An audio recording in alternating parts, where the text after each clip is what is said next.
Hey guys, I'm Victor Velez, and this is the Find and Seek podcast. Welcome to our first episode. Thank you for giving me your valuable time, and I will try my best to make it worth your while. We're going to talk today about the tendency of us humans to seek comfort in the familiar and to avoid the unfamiliar. We've all been there. And when we do, we miss out on growth and ultimately on truths that could lead us to the next stage of wisdom and personal growth. And the story we're going to look at is Moses and the living water that flowed from a rock in the desert. In the book of Numbers in the Old Testament, Moses and his brother Aaron have led the nation of Israel out of slavery through the desert, and their goal is the Promised Land, which was the homeland of their people before they were enslaved. It's a great story, and it reminds us of several things. One of those things is that it's really hard to get rid of a victim mindset. Many times during their journey, the people wanted to go back to the familiar, back into slavery, because they understood it. It was safe. It had its disadvantages, but it wasn't as scary as making the heroic journey into an uncertain future. It makes me ponder how and when I've done that in my own life. Stayed with a familiar relationship, it's a bad one, but more comfortable than being lonely. The familiar routine that's not particularly healthy, challenging, or exciting, but it's safe. And when the people of Israel would complain, cry out to God for help, feeling hopeless, abandoned, somehow they kept on barely surviving the way we all do when we strike out into the wilderness of our futures, letting go of our yesterdays and facing our tomorrows courageously. Some of us just naturally do a better job of letting go and seeking that next great adventure with childlike wonder and hope. Kudos to you. Some of us, it's a little harder. But when we look back on our lives meditatively and with open hearts, we always see that the hand of God was indeed guiding us, and that when we were seeking fame or fortune or adventure, and at the time we thought we were maybe experiencing rejection or catastrophe or some other tough thing that life threw our way, it was the frightening pillar of fire that led us through the night of our pain, just like Israel was led by God in their dark hours by a pillar of fire. Fire is painful, and it's a metaphor in the Bible for God's purifying fires of pain. No pain, no gain. It's the way we learn. Instead of the fame we sought, we received defeat, and consequently, humility. Instead of the fortune and success, we failed, and we learned gratitude for the simple things, the few dear friends who stuck by us, the peace that comes from accepting ourselves warts and all. Instead of adventure, we learned sacred duty, maybe through changing diapers or caring for an aging parent, or from 40 years of a low-paying job you didn't really enjoy. In short, we became people of character, people of virtue and wisdom. And if we can't see that the hand of God was indeed leading us through the darkest valleys in our lives, then we haven't learned our lessons yet, and I pray we all will, and soon. When we do, we will have the wisdom, we will have the peace, we're going to be in the Promised Land. But in the story, the Israelites hadn't learned their lessons. They'd seen miracles and wonders, but no amount of miracles can bring us wisdom, peace, and childlike faith. That comes from within. Another thing we learn from the story of the Israelites comes to its focal point in the book of Numbers, chapter 20. Before this, the Israelites had been led out of Egypt with many miracles, always just barely escaping, kind of like life. It takes a lot of faith just to live and to weather the tough stuff, of which we all have our fair share. They were facing starvation, and God sent them manna, which means, what is it in Hebrew? Jesus referred to himself as the bread from heaven, referring to this manna, the sustenance from God that we need to live. We still don't know today for sure what the manna was. Many people make a strong case for tar anjamin manna, which means wet honey in Farsi. It's a secretion from insects that feed on tamarisk trees. Much as we use secretions from honeybees in our part of the world, it matched the biblical description of manna quite well, and is still harvested in the area as a delicate garnish. Whether it was this substance or something else, the point is that God provided for them as he provides for us. And the goal is to get out of our slave mindset, our victim mindset, and get into a gratitude mindset where we joyfully see the hand of God upon us, and our faith and trust and hope grows and flourishes. There's a picture of tar anjamin manna, the main ingredient in a nougat-like dessert called natif. Looks kind of tasty. But the Israelites weren't able to crawl out of their victim mindsets, even with the manna, even when God sent quail to them in answer to their prayers, which fell all around their camp for them to gather. Incidentally, this still happens in that region. Quail migrate very low to the ground in this area, and every year as many as 2.5 million of them are still netted or gathered just right off the ground. Now the Israelites were still in the same mindset, still unable to trust that God was going to provide for them. So in Numbers 20, verses 2 through 13, we read, there was no water there for the community, so they ganged up on Moses and Aaron. They attacked Moses. We wish we died when the rest of our brothers died before God. Why did you haul this congregation of God out here into this wilderness to die, people and cattle alike? And why did you take us out of Egypt in the first place, dragging us into this miserable country? No grain, no figs, no grapevines, no pomegranates, no Big Macs, no. And now not even any water. Moses and Aaron walked from the assembled congregation to the tent of meeting and threw themselves face down on the ground. And they saw the glory of God. Wow. God spoke to Moses, take the staff. He had a staff. Assemble the community, you and your brother Aaron. Speak to that rock that's right there in front of them, and it will give water. You will bring water out of the rock for them. Congregation and cattle will both drink." Moses took the staff away from God's presence as commanded. He and Aaron rounded up the whole congregation in front of the rock. Moses spoke, "Listen, rebels, do we have to bring water out of this rock for you?" With that, Moses raised his arm and slammed his staff against the rock. Once, twice, water poured out. Congregation and cattle drank. God said to Moses and Aaron, "Because you didn't trust me, didn't treat me with holy reverence in front of the people of Israel, you too aren't going to lead this company into the land that I'm giving them." These were the waters of Meribah, which means bickering in that tongue, where the people of Israel bickered with God, and he revealed himself as holy. Strange story.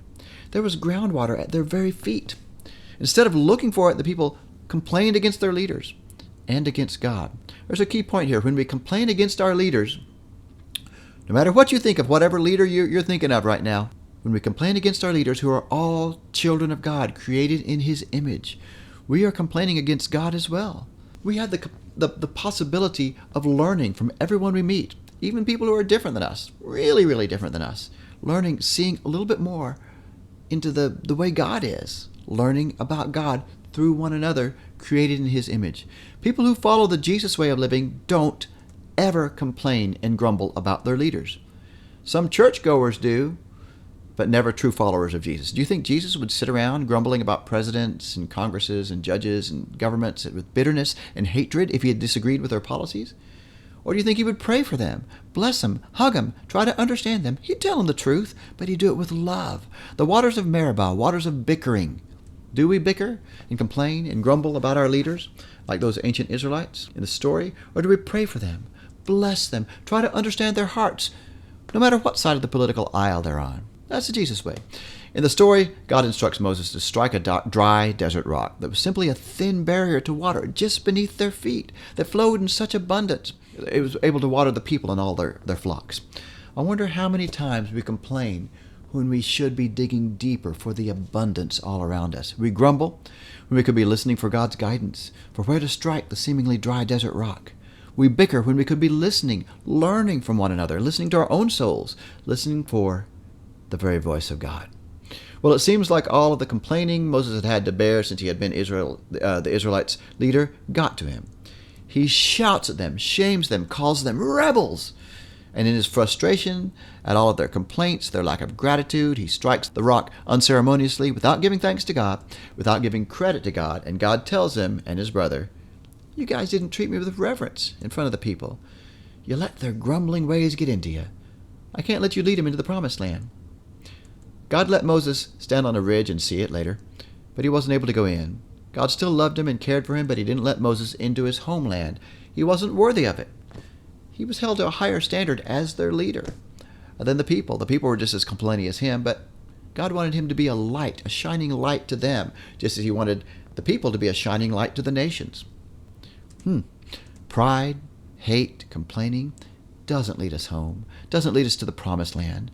Do we want to go home? Do we want to find the peace, the returning to the land of our youth, to find our childhoods again, find the promised land, find God, find a place of compassion and love? We can't let the grumbling, the hate, the bickering get into us.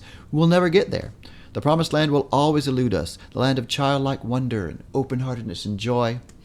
And one of the best ways we can avoid this mindset is stop listening to, stop reading, and stop watching contentious, bickering people. I'm not telling us to bury our heads in the sand, but listen to that gossiper. Watching that news program that's full of spin and hateful commentary is going to make us angry. We're going to start yelling rebels pretty soon, or worse. We'll start seething in anger. We'll get stuck in our deserts of hate and partisanship. We'll feel so smug looking down at those numbskulls on the other side, so superior. We'll feel justified in our pride and our hate. And maybe we're right. Maybe you're the smartest person in the world. You know the right political way. And the other side really is wrong, whatever you think. But we'll miss out on the promised land, which belongs to people who have compassion for folks who disagree with them. It's reserved for folks who bless their enemies, who even offer their other cheek to be struck by their enemies, if necessary, as Jesus instructed us to do and lived. There's an oft-quoted saying by Dr. Gerald Jampolsky: "You can be right or you can be happy." I've heard it quoted, "You can be right or you can be married." That's very true. I've sat counseling with people, and if two people both want to be right and don't want to give in half the time, they're not going to be married very long. They're going to be miserable. The kids are going to be just torn apart by divorce. You can be right, or you can say, hey, you know what? I can be wrong, but I can be loving. John Polsky also said there are only two emotions. One is love, and the other is fear. Love is our true reality, he wrote. Fear is something our mind has made up, and is therefore unreal. He goes on to say, when we find ourselves irritated, depressed, angry, or ill, we can be sure we have chosen the wrong goal and are responding to fear. There was a lady who made such an impression on my life. Right before my wife and I got married, my sweet little wife, Danette, passed away when she was 36, left me 5 beautiful children to raise and enjoy. It was kind of my, dark time of my life. Our whole family had to kind of walk through our little desert. Hopefully we all learned our lessons and grew closer to God, grew closer to each other, wiser, truer, better, and we'll see her again someday in heavenly worlds. Can't wait. But before we got married, we had been looking for a long time to find a church. We both had worked at different churches, wanted to work together. And we finally found a church that wanted to hire us, and they could actually pay us a living wage. We had a staff meeting. And in that staff meeting, the pastor, one of the ugliest ways of acting I've ever seen a human, much less a pastor, acted like. And the person he was mistreating was named Callie. We had met her just a little time before that. We had walked into this cafeteria, and it was at a church during a seminar, and there was this lady with the most beautiful eyes we'd ever seen. She was probably about 75, 80, I don't know, hale and hearty, but face just covered in wrinkles. You could tell she had had a hard life. She was still very physically strong, but you could tell she had been in the sun, just sun-baked life, working hard all her life, had rough hands. And we saw her, we just went over to her and said, can we sit down and you just tell us your story? And she said, sure. What kept on happening, she talked about being a sharecropper in the South, picking cotton. She couldn't go to school. Her parents couldn't afford that. They were just dirt poor, living hand to mouth. Her and her like 7 or 8 siblings, all just very, very poor. But she talked about it as the most beautiful time in her life. It's the best thing that ever happened to her, she said. Her parents died when she was about 7. Best thing. It was the best thing that ever happened to me, she said. We couldn't believe it because she said, we had to work really hard to keep our family together, to teach the little ones who didn't have much time with their parents, who their parents were, their stories, their songs that they had told us, the older ones. They were all sent to different parts of the nation. There was no family member in their extended family that was rich enough to take in even 2 of them. So they went to the 4 corners of the U.S., worked on little farms. Most of them couldn't go to school. Best thing that ever happened to me, she said, because we had to work really hard to stay a family. And it was so good. We were so close. We all stayed so close all of our lives. We're kind of crying, my wife and I, by now. But we want to keep hearing how she got those beautiful eyes that just shined childlike love and openness and wonder. She was living in the promised land. We could tell and we could see it. We could, like Moses looking over the hill, looking at the promised land, we could see into her eyes. We could see it. That's the promised land. I want to get there. And I pray even now when I'm 75, got a little ways to go, that I can have eyes like that, because I've learned from Callie how to see everything that ever happened to me as the best thing that ever happened to me. She had an abusive marriage, best thing that ever happened to her. Everything in her life, the best thing that ever happened to her, because she learned from it. She grew from it. She worked hard to overcome these things, and she kept her heart open, loving, and beautiful. And during this staff meeting, that rascal of a pastor started just being cruel and rude to her. I guess a light had been left on some night, and she was the janitorial staff. It was very obvious that it wasn't her who had done it. It was the pastor's own daughter who had left the light on, and maybe so it cost $2, maybe electrical bill. It was nothing, but he wanted to lay the blame on her, and he did it for about 5 minutes, 6 minutes, 7 minutes, 10 minutes, and at some point, my wife couldn't take anymore. She slammed her hand down and said, I am terminating this meeting. No human being should ever treat another human being like that. That pastor had never been stood up to, clearly. He was angry, and he turned to my wife and started laying into her. Well, give you a wild guess how long that lasted. About half a second, and I jumped up and I just stopped it, put an end to it. Everybody else cleared out, and he started laying into us, saying, I don't know if I'm going to let you stay on staff, or I might have to fire you. And we didn't even ask each other. We knew there's no way we're going to work for you. We're going right straight to our office and write a letter of resignation to the board. Could never work for a man with such low integrity that would treat another human being like that. And he was kind of shocked. We left the room. We started writing that letter of resignation. He came in. He was different. He was kind of conciliatory. Said, maybe you can even be pastors here after a couple of years, after I form you in ministry.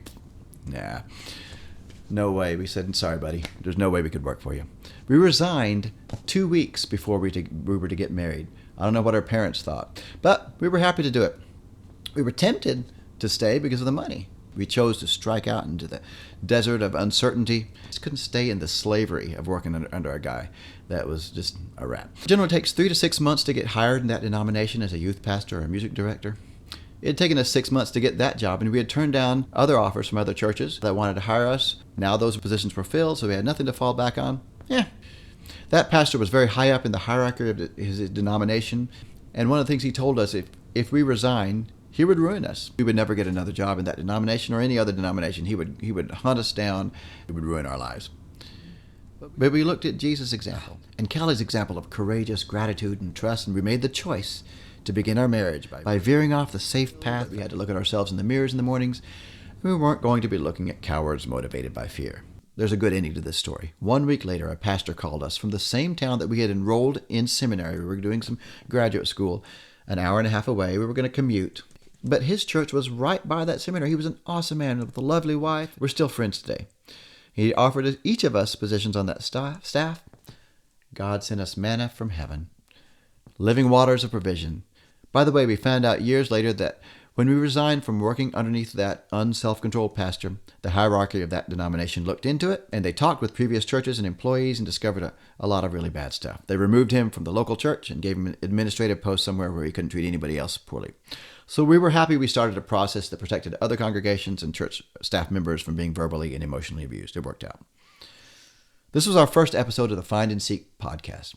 New episodes will be released every Wednesday. Please hit like and subscribe to the channel. We'll be filling it up with fun, spiritual, positive music videos and a weekly podcast. And please share it with your friends and family. So in closing, this was an instructive story from the ancient book of Numbers in the Bible, the Israelites in the desert.